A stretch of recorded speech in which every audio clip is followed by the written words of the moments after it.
Hi guys, welcome to How to Solutions YouTube channel. In today's video, I'm going to show you how you can automatically write dates in Excel. Before getting into this video, must subscribe to our YouTube channel and click on the bell icon. So the first step you need to do is to open Excel, and here you need to type one.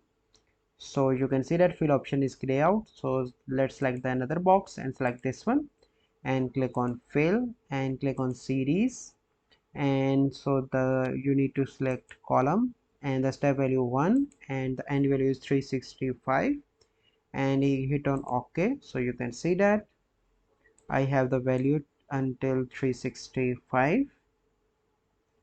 So now I'm going to put my date. So let me select this one and put on 1/01/2022.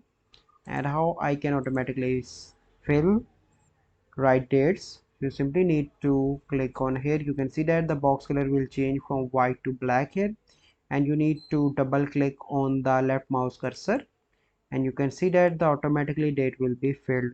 So this is a process by which you can automatically write dates in Excel. I hope you find this video helpful. If you find this video helpful, must like this video, subscribe to our YouTube channel for future videos. We'll see you in the next video. Thank you, have a good day.